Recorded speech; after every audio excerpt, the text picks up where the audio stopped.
Bonjour. So I'm Dr. Amigues from Unabridged MD, where we provide you hope driven by science.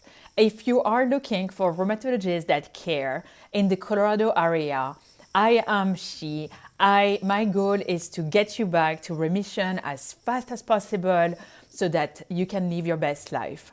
And we will do this in a holistic way. All right, so you are in another episode of Unabridged MD, and I have a big smile on my face because basically someone asked me to tell them what was the difference between the different practice between France and the US, and I have been reminded of my first years in New York City. So as you know, or you don't know yet, but so I am a French doctor. So I trained in France at the medical school in a pretty prestigious school in Paris. And then I went on to do my residency and fellowship in rheumatology in Lyon, where there is a lot of good food. And then I met my husband, who became my husband, in India. And the smartest doc I've ever met. And I decided to do a second residency in New York City.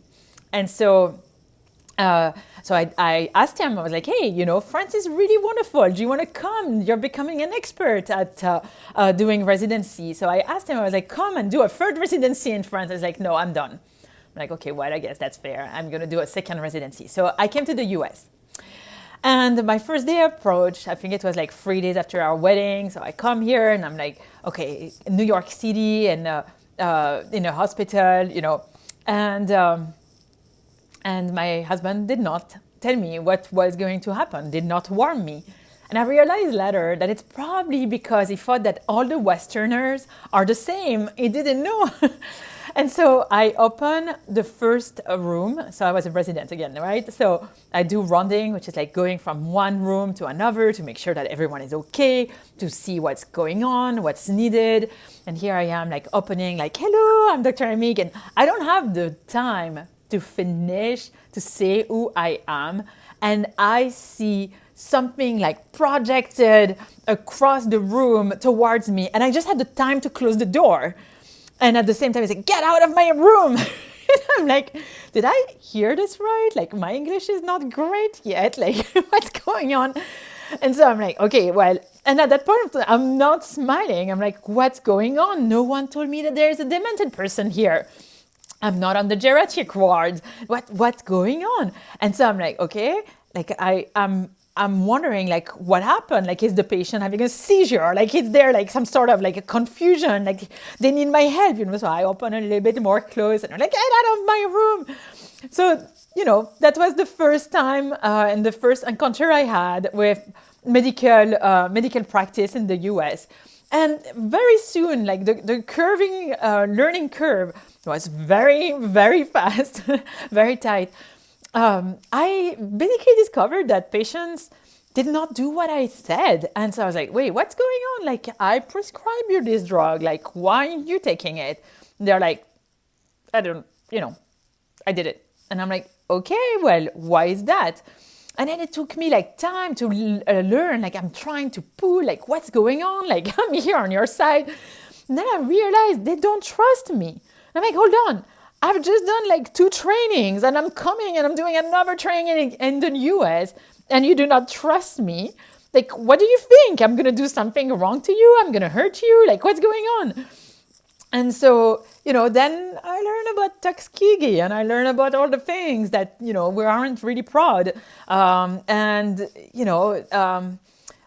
started having some really deep conversation with my patients just to make sure that they understood that I was there for them.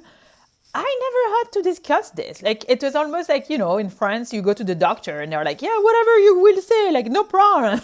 And you're like, okay.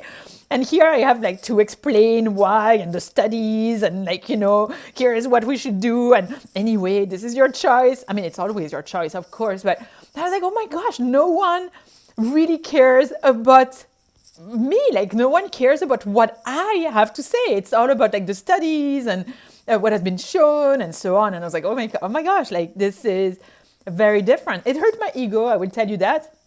And I think that was an ego check, right? Because in France, really, people used to listen to me. even as a medical student, people would listen to me, and here I am, and attending, in France, and resident in the US, and like people are not believing what I'm saying. So that was, reality check number 2. And I'm laughing because it's actually quite fun. Like once you understand what happened, at the moment it wasn't so fun.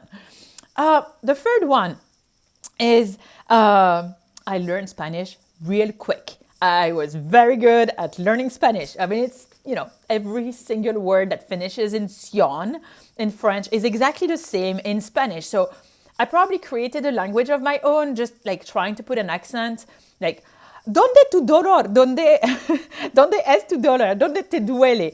Where do you have pain? Where is the pain? And it's much later that they told me that I had a French accent.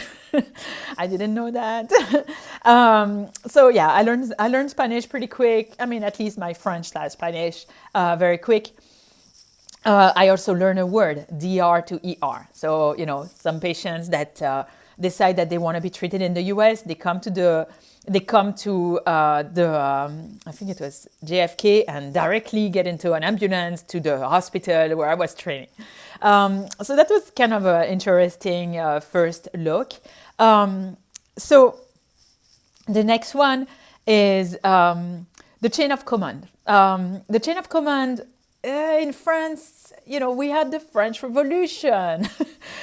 So we say what's wrong, and we are upset, and we are loud about it, and we talk with our hands, maybe a little bit less than the Italian, but we do talk with our hands, and we can be very alive and when we disagree. And so I did what me as a French person would do, and I actually had praise from my former bosses about the fact that I was very quick at responding to them and at facing them. Not in the US. No. You don't do that in the US. In the US, you put a smile on your face and say yes and yes, and then right up behind so that someone else can deal with that. I still don't write behind because it's just not my style. But it was actually an interesting thing because I was like, oh, wow, everyone is so nice and everyone agrees with me. No, it's just that I'm going to learn about it much later. So it kind of gave me into trouble, and I'm learning. You don't raise your voice. It's okay. I'm sure I'm still raising my voice a little bit when I really am upset, but overall, or very excited really. Overall, I try not to, just so that I blend in a little bit more. The last one, I mean, there's so many more, but this is going to be part 1, okay? The big one was when I realized that insurances were treating my patient instead of me. So in France, I mean, it's not perfect, let's be honest, right? In France, when I want a CT scan, I have to call the radiologist and I have to, seduce them into doing the MRI. Look, this is the reason they did an MRI right now. And when you would get the MRI approved by the radiologist, you could do high five with your other resident or your other attending and be like, I got an MRI, yeah, it's going to be today, woohoo. Well, in the US, the radiologist will do whatever you want. That's not a problem. But you've got to talk with someone that's not necessarily a doctor, with your insurance. And the insurance will decide what they feel is right. Yeah, it doesn't matter that you have 2 medical degrees, 3 specialties. They don't care. It's your insurance, and they've decided what's right and wrong for you. Without practicing medicine without a license. So that will be for another time. But that's a big difference for me. Because in France, really, you have just one big insurance system that basically, if the doctor decides that this is needed, it will be done. The truth is that as a physician, you don't get any kickback for doing anything. It's not really a business. Whereas here, everything is business. So that was a big one. So I had a ton of fun remembering those because it's a lot of fun realizing that even though we're pretty damn close, and even though you're looking at people and we are a lot alike, there's so much cultural gap. So yeah, this was a very light episode. I thought that I would share this with you because it's fun. I'm I'm so glad I'm in the US, and I'm so glad I practice medicine also in France. I feel like that gives me two perspectives that are very, very complementary. The only thing I really don't like practicing medicine with insurances, but I always get what I want ultimately for my patients. And that's, that's how I do high five now, instead of being like, yeah, the radiologist, I accepted my request. Look, if you appreciated this episode, share it. It's been fun. I'm from Unabridged MD. I'm your host, Dr. Isabelle Amigues. I'm a rheumatologist in the Denver area, and I'm about to open a rheumatology practice that's direct care, and I would love to see you. Don't hesitate to look and to fill your info on the contact form of unabridged.com. Again, it's my pleasure, and I will see you next week. Have a wonderful day.